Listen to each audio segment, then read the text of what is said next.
CNN 24 সংবাদে আপনাদের সবাইকে স্বাগত। সঙ্গে আমি ঋতুপর্ণা। দেখে নেব আজকের সংবাদ শিরোনাম।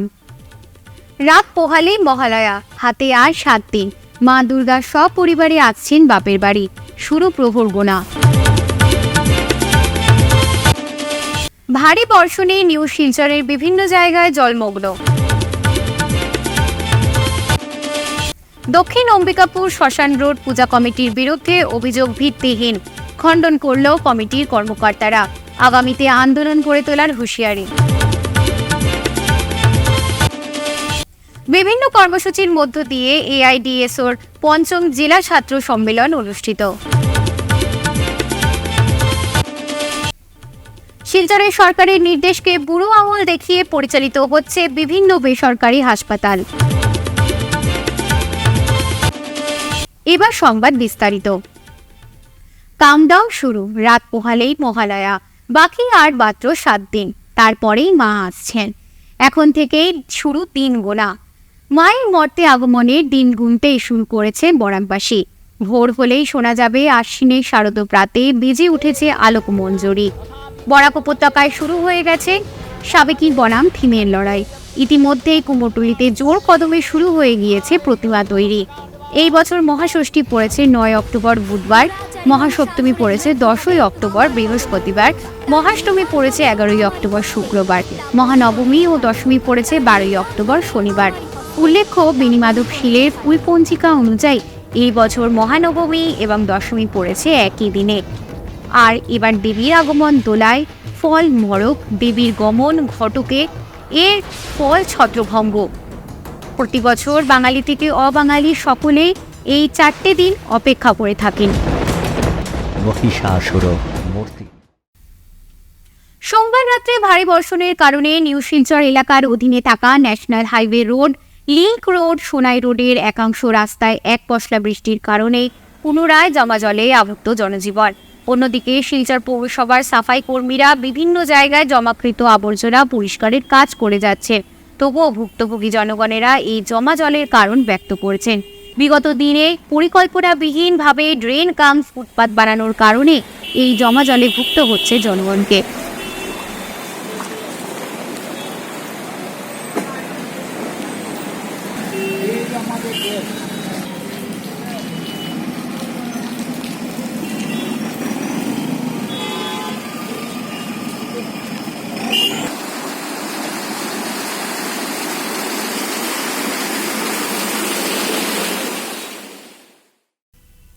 রবিবার দেবী প্রতিমা রাস্তা দিয়ে নিয়ে যাওয়ার সময় অম্বিকাপট্টি এলাকায় সংঘটিত ঘটনাকে কেন্দ্র করে এলাকায় তীব্র চাঞ্চল্যের সৃষ্টি হয়েছিল।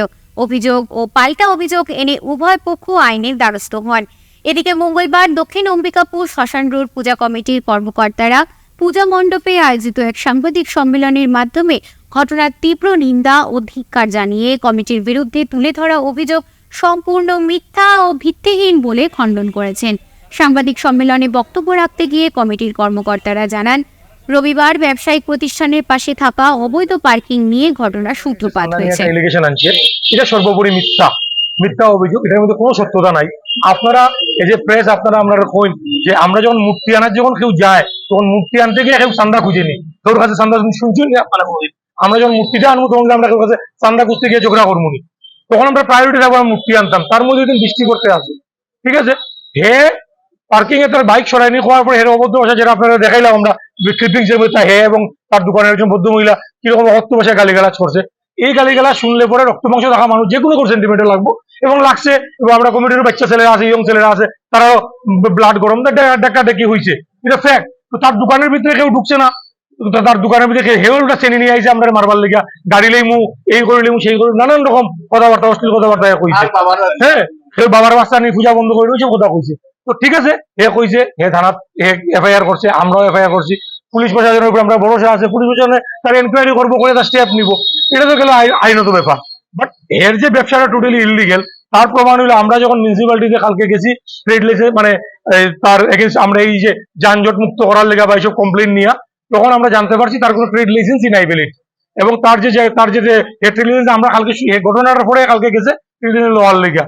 তখন মিউনিসিপালিটি তারা ডিনাই করছে কারণ যেহেতু কমপ্লেন আছে মিউনিসিপালিটি তারা ডিনাই করছে, এবং তার মানে যদি লাইসেন্স না থাকে তার মানে টোটাল ব্যবসাটা অবৈধ। সেকেন্ডলি দেখুন, এটা তো একটা গেল একটা পার্ট। সেকেন্ডলি দেখুন, এই রাস্তার মধ্যে পুরা টোটালি ফুটপাথ দখল করিয়া বইয়া দোকানদারি করে, চেয়ার বয়, টেবিল বয় না, চেয়ার টুল এইসব বইয়া কাস্টমার থাকে, বাইকের মধ্যে কাস্টমার থাকে।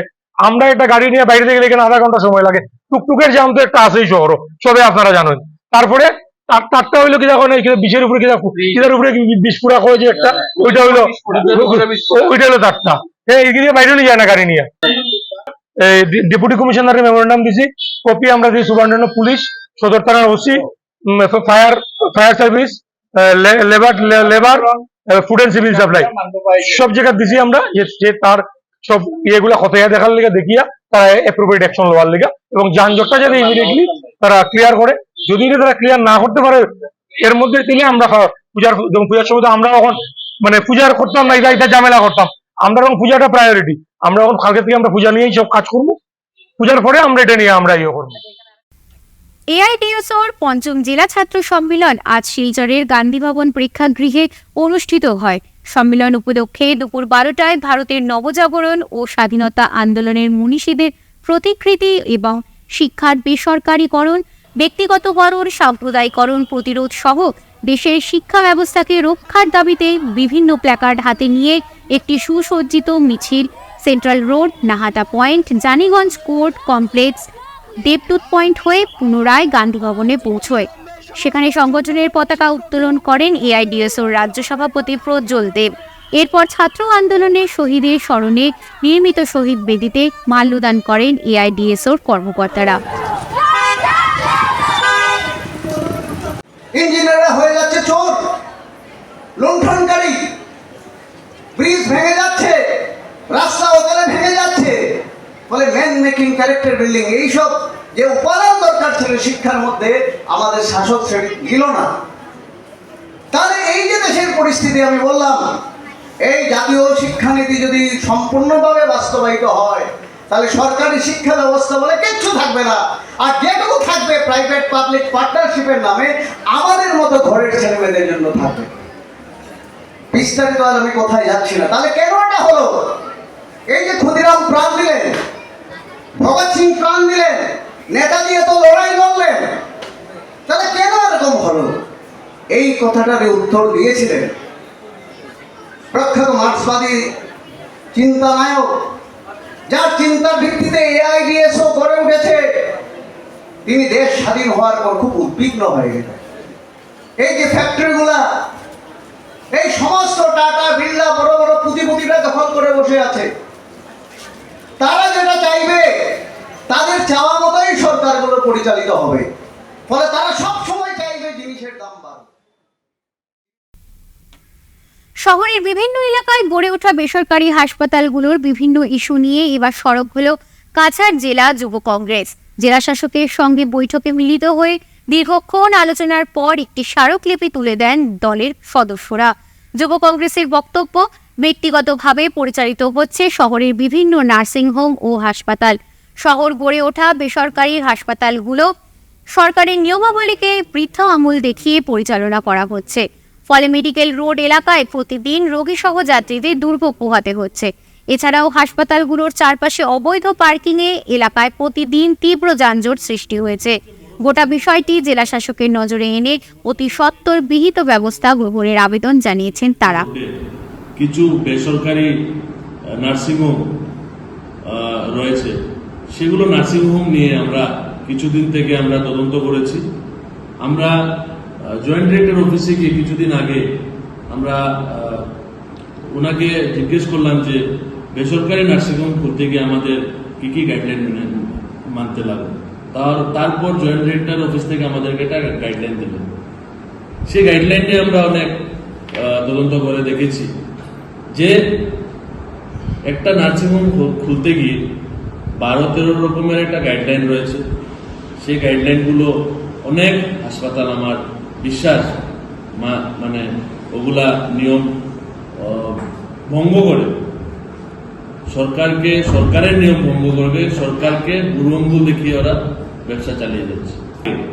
আজকে দেখেছি শিলচর শহরে মেডিকেল কলেজের রাস্তায় অনেক বেসরকারি নার্সিংহোম রয়েছে যারা পার্কিং লট নেই, আর বিভিন্ন গাড়ি ঘোড়ার যানজটের সমস্যা ওই পার্কিং এ ওই হসপিটালের সম্মুখীন হয়ে থাকে। আমরা এও দেখেছি কোন ধরনের কোনো যানজট হলে এই প্রাইভেট নার্সিংহোমে প্রাইভেট সিকিউরিটি যে থাকে অনেক বাজে বাজে ব্যবহার করে জনগণের সঙ্গে। সেটা নিয়ে আজকে আমরা ডিসি অফিসের কাছে একটা মেমোরেন্ডাম দিয়েছি, আমরা সঙ্গে সঙ্গে জয়েন্ট ডিরেক্টরের কাছে মেমোরেন্ডাম দিয়েছি, আর ওনাদেরকে তদন্ত করার জন্য আমরা দাবি জানিয়েছি যে আগামী এক সপ্তাহের ভিতরে এটা সঠিক তদন্ত হোক। যদি সরকারের গাইডলাইন যে হসপিটাল, যে বেসরকারি হসপিটাল ডায়াগনস্টিক্স রয়েছে, যারা গাইডলাইন না মেনে সরকারকে তোয়াক্কা না করে যারা ব্যবসা চালিয়ে যাচ্ছে, তাদের এগেনস্টে তদন্ত করা হোক। আর যদি তদন্ত করে যদি এরকম কোনো ভুয়ো হসপিটাল যারা গাইডলাইন না মেনে এতদিন থেকে যে এই জন্য রমরমে ব্যবসা চালিয়ে যাচ্ছে, তাদের ইমিডিয়েটলি ট্রেড লাইসেন্স বন্ধ করা হোক, রদ করা হোক, তাদের হসপিটাল বন্ধ করা হোক। কবি সাংবাদিক বিজয় কুমার ভট্টাচার্যের প্রয়াণে এক শোক সভা অনুষ্ঠিত হল শিলচর প্রেস ক্লাবে। এদিন তার প্রতিকৃতিতে পুষ্পার্ঘ নিবেদন করেন উপস্থিত জনেরা। এদিনের শোক সভায় উপস্থিত ছিলেন যুব সংঘের কর্ণধার বিজয় কুমার নাথ, সাংবাদিক তমজিৎ ভট্টাচার্য, সচিব শঙ্কর দে, আপোষা উপদেষ্টা রূপম নন্দী পুরকায়স্থ। শিলচর প্রেস ক্লাবের পক্ষ থেকে আজ তার স্মরণে শ্রদ্ধাঞ্জলি অনুষ্ঠানে তার স্মৃতির উদ্দেশ্যে আমরা আমাদের বিনম্র প্রণতি নিবেদন করছি। বিজয় কুমার ভট্টাচার্য প্রায় 4 দশক যে সাংবাদিকতা করে গিয়েছেন, সেই সাংবাদিকতা ছিল যথেষ্ট বর্ণময় এবং সামাজিক দায়বদ্ধতা নিয়ে তিনি কাজ করেছেন। বিশেষত বরাক উপত্যকার প্রতিটি অধিকার প্রতিষ্ঠা ক্ষেত্রে বিজয় কুমার ভট্টাচার্য ছিলেন আপোষহীন এবং দুর্দমনীয় দৃষ্টিভঙ্গি নিয়ে তিনি একদিকে লিখে গিয়েছেন, অন্যদিকে প্রয়োজনে মাঠে ময়দানে নেমে তিনি অন্যায়ের বিরুদ্ধে, অসত্যের বিরুদ্ধে, বরাক উপত্যকার প্রতি যে লাগাতার বার্ষিক আগ্রাসন চলছে এর বিরুদ্ধে তিনি সোচ্চার হয়েছেন। এই সময়ে আজকে যখন নানা দিক থেকে আমরা আক্রান্ত, নাগরিকত্ব থেকে শুরু করে আরো বহুবিধ অত্যাচারের জাতাকলে যখন আমরা আরো বেশি করে পিষ্ট হচ্ছি, তখন বিজয় কুমার ভট্টাচার্যের এই চলে যাওয়া নিশ্চিতভাবেই আমাদের এই সমাজে বরাক উপত্যকার জনজীবনে গভীর শূন্যতার সৃষ্টি করেছে। ফিরছে একটি বিরতির পর, সঙ্গে থাকুন। Grace well hospital, Meherpur, Silchar. এখানে আপনারা পাবেন ডায়ালিসিস, এন্ডোস্কোপি, সোনোগ্রাফি, ইকোকার্ডিওগ্রাফি, এক্স-রের মতো বিশেষ সুবিধে। উন্নত মানের ডাক্তারি পরিষেবার পাশাপাশি পাবেন আইসিইউ, এনআইসিইউ, ইনডোর, আউটডোর এবং যে কোনো রকম সার্জারি অত্যন্ত সুলভ মূল্যে এবং অত্যাধুনিক মানের। গ্রেস ওয়েল হসপিটাল বিভিন্ন ধরনের চিকিৎসা পরিষেবার পাশাপাশি এখানে আপনারা পাবেন বন্ধ্যাত্ব কাটিয়ে মাতৃত্ব এবং পিতৃত্বের আশ্বাস। আপনার সুস্থ জীবনের লক্ষ্যে সর্বদা কাজ করে চলেছে গ্রেস ওয়েল হসপিটালের সদস্যবৃন্দ। ঠিকানা grace well hospital, Meherpur, Silchar 788015। আপনার সুস্থ এবং মঙ্গলময় জীবন কামনা করি আমরা। Grace well hospital. ফিরে এলাম বিরতির পর।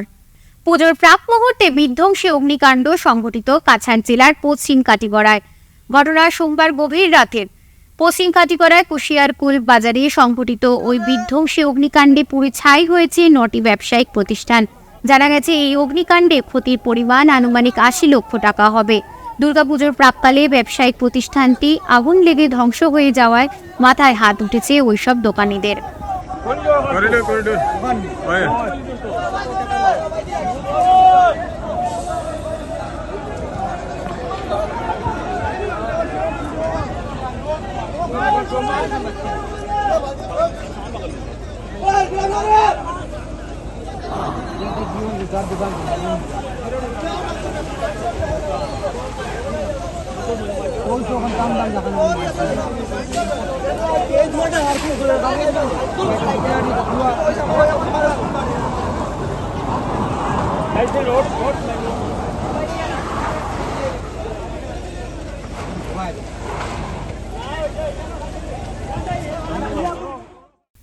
ডিএনএনকে গার্লস এইচএস স্কুল ও রোটারি ক্লাব অফ গ্রেটার শিলচরের সহযোগিতায় স্বচ্ছতাই সেবা শীর্ষক কর্মসূচির ওপর একটি কর্মশালা অনুষ্ঠিত হয়েছে। এই অনুষ্ঠানের থিম ছিল স্বভাব স্বচ্ছতা, সংস্কার স্বচ্ছতা।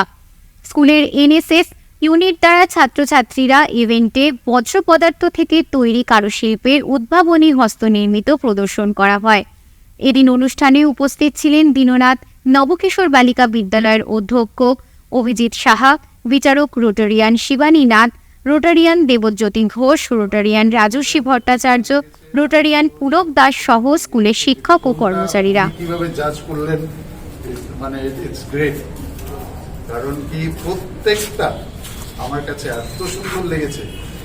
অ্যান্ড প্রবাবলি আমরা Rotary club of greater Silchar থেকে তোমাদের এই প্রতিভাকে এগিয়ে নেওয়ার জন্য আমরা যখন কাউকে কিছু গিফট দিই বা ইয়ে করি, আমরা আসবো স্যারের কাছে, রিকোয়েস্ট করব যে তোমরা এগুলো বানাও, আমরা এগুলো ফরওয়ার্ড করতে পারবো।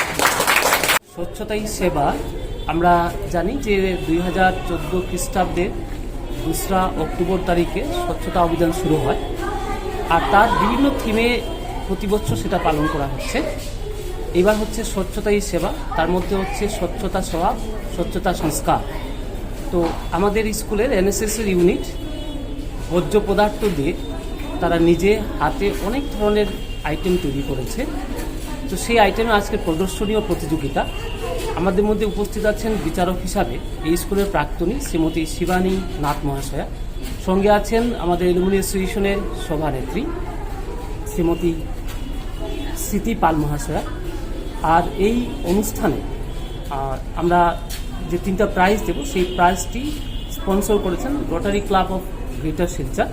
আমরা তাদের কাছে কৃতজ্ঞ থাকলাম। আমরা ছাত্রীদের উত্তরোত্তর শ্রীবিদ্যা কামনা করছি।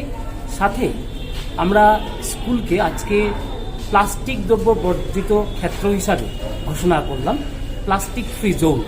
আজকের থেকে আমরা স্কুলে কোনো ধরনের প্লাস্টিক দ্রব্য আনবো না এবং ব্যবহার করতে দেবো না। সেটা আমার মনে হয় ঐতিহাসিক। বরাকপুর থেকে আর কোনো স্কুল সেটা করেছে কিনা সেটা আমার জানা নেই। সবাইকে ধন্যবাদ। নভেম্বর শারদ বন্দনায় সম্মিলিত লোকমঞ্চ দ্বারা আয়োজিত হয় আগমনী অনুষ্ঠান। শিলচর শহরের পার্ক রোডস্থিত সঙ্গীত বিদ্যালয়ে এদিন সন্ধ্যায় শুরুতে সম্মিলিত লোকমঞ্চে শিল্পীদের পরিবেশনায় প্রখ্যাত শিল্পী মনোরঞ্জন মালাকারের লেখা ও সুর সমন্বিত সম্মিলিত লোকমঞ্চ প্রেমের সারিবাইয়ারে উদ্বোধনী গান দিয়ে অনুষ্ঠান শুরু হয়। এদিনের অনুষ্ঠানে সমবেত সঙ্গীত পরিবেশন করেন দীপা সাংস্কৃতিক সংস্থার শিল্পীরা। সমবেত নৃত্য পরিবেশন করেন দুধপাতিল নাট্য ও সাংস্কৃতিক সংস্থা এবং নৃত্যাঞ্জলি একাডেমির শিল্পীরা। বিশেষ আকর্ষণ হিসেবে ছিল গীতি আলেখ্য আগমনী, যা পরিবেশন করেন সম্মিলিত লোকমঞ্চের শিল্পীরা।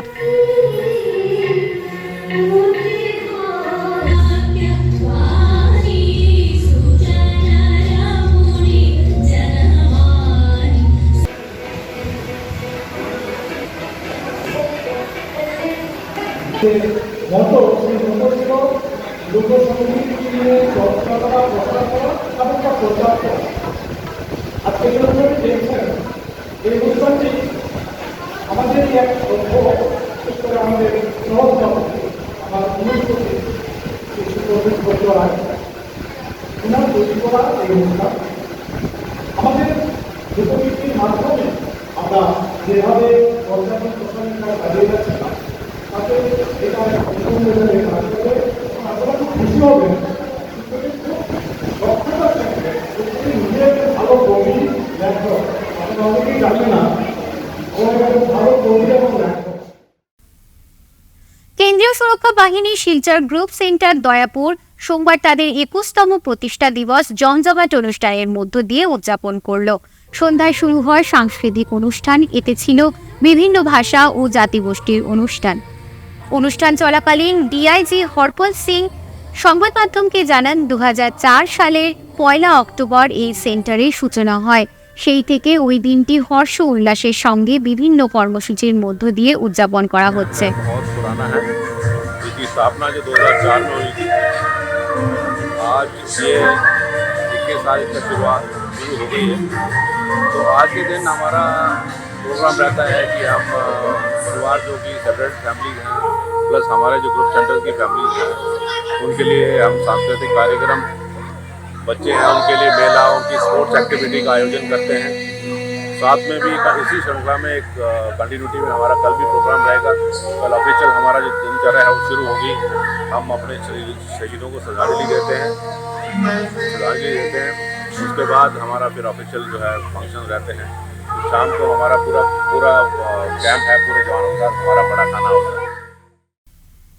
লামাজোয়ার হাই স্কুলে শিক্ষক শিক্ষিকা এবং স্কুল ম্যানেজমেন্ট কমিটির উপস্থিতিতে 3 দিবসীয় প্রশিক্ষণ শিবির গত 9 সেপ্টেম্বর, 16 সেপ্টেম্বর এবং 30 সেপ্টেম্বর অনুষ্ঠিত হয়। এই 3 দিনের শিবির পরিচালনা করেন সিআরসি 10টা সেন্টার ক্লাস্টার ইবাদুল রহমান। তিনি নিয়মিত ছাত্রছাত্রীরা স্কুলে আসার ব্যাপারে অভিভাবক মণ্ডলীকে অবগত করেন। শিক্ষার গুণগত মান উন্নত হওয়ার জন্য ছাত্র, শিক্ষক, অভিভাবক সম্মিলিত প্রচেষ্টা করতে হবে এবং নিয়মিত মিড ডে মিল দেখার জন্য কমিটিতে বলেন। ধন্যবাদ আপনাকে। আজকে আমাদের লামাজোয়ার ক্লাস্টারের 3 দিনের এসএমসির সদস্য এবং সদস্য সচিব নিয়ে আমাদের শেষ দিন। এই দিনে আমাদের বিভিন্ন লামাজোয়ার ক্লাস্টারের বিভিন্ন স্কুল থেকে আপনাদের এসএমসির সভাপতি এবং সদস্য সহ আপনারা উপস্থিত হয়েছেন। সবাইকে আমি ধন্যবাদ জানাচ্ছি। এই 3 দিবসীয় ট্রেনিংয়ে আমাদের বিশেষ করে এসএমসির দায়িত্ব, কর্তব্য এবং একটা আমাদের আসাম সরকারের একটা মডেল দেওয়া হয়েছে, সেই মডেলগুলো নিয়ে আলোচনা হয়েছে। এখানে আরও একটা বিষয় বিশেষ গুরুত্বপূর্ণ সাইবার ক্রাইম নিয়ে আলোচনা, সাইবার সুরক্ষা নিয়ে আলোচনা হয়েছে। এখানে সাইবার সুরক্ষাটা আমাদের সবার জরুরি, শুধু আমাদের স্কুলের দরকার নয়, এটা আমাদের যারা জনসাধারণ সবার ক্ষেত্রে এটার প্রতি আমার লক্ষ্য রাখা অত্যন্ত প্রয়োজন। কারণ আমরা বিভিন্নভাবে দেখি যে বিভিন্ন নাম্বার থেকে ফোন করে আমাদেরকে বিভিন্নভাবে প্রতিশ্রুতি দেওয়া হয়, এইটার লিঙ্কে প্রেস করুন, অত নাম্বারে ফোন করুন, এই নাম্বারকে দাবিয়ে দেন। তা এরপরে দেখা যায় আমাদের অ্যাকাউন্টের থেকে অনেকের টাকা উধাও হয়ে যায়। তো এই ব্যাপারে আমাদের সবার সচেতন থাকা জরুরি যে সাইবার সুরক্ষাটা আমরা খেয়াল রাখা অত্যন্ত দরকার। আজ শিলচরের সুরকার ও কণ্ঠশিল্পী সীমা পুরকায়স্থের একখানি গানের ভিডিও অ্যালবাম ইউটিউব চ্যানেলে মহালয়ার পূর্ণ লগ্নে রাত 12টার পর রিলিজ হবে। এই ভিডিও অ্যালবামের বিষয়ে সুরকার ও কণ্ঠশিল্পী সীমা পুরকায়স্থ বক্তব্য রাখেন।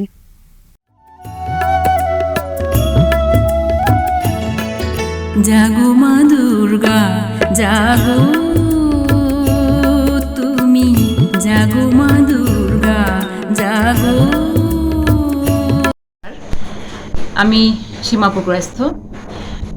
আগামীকাল অর্থাৎ মহালয়ার পূর্ণতিথিতে আমাদের এই বরাক উপত্যকার একজন বিশিষ্ট কবি, সাংবাদিক, শ্রদ্ধেয়া মহুয়া চৌধুরীর রচিত একখানি গান, এতে সুরারোপ করেছি আমি এবং কণ্ঠ দিয়েছি আমি।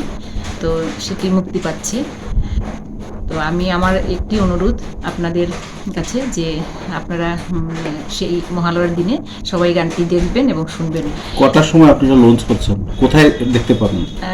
এই গানটি আমি মুক্তি পাবে গানটি আমার ইউটিউব চ্যানেলে এবং ফেসবুকে, এবং রাত্র 12টার পরই আমি এটা রিলিজ করতে যাচ্ছি আর কি।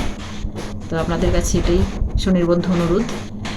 ভিডিও অ্যালবামটি শুটিং করেছি শিল্পগ্রামে এবং আমাদেরই ইটখলার মাতৃমন্দিরে শিল্পালয়ে, এবং এতে সাহায্য করেছেন নিরুপাল। এবং আমি বিশেষ কৃতজ্ঞতা জ্ঞাপন করছি সাংবাদিক এবং কবি মহুয়া চৌধুরীর কাছে, আমার স্বামী শ্রীযুক্ত ধ্রুবজ্যোতি পুরকায়স্থ মহাশয়ের কাছে, এবং এতে নাচ করেছে নবনীতাদের, ওর কাছে আমার বিশেষ ভালোবাসার জায়গা। আপনাদের সবাই সুস্বাস্থ্য কামনা করে আজকে CNN 24 সংবাদ এখানেই শেষ করছি। নমস্কার।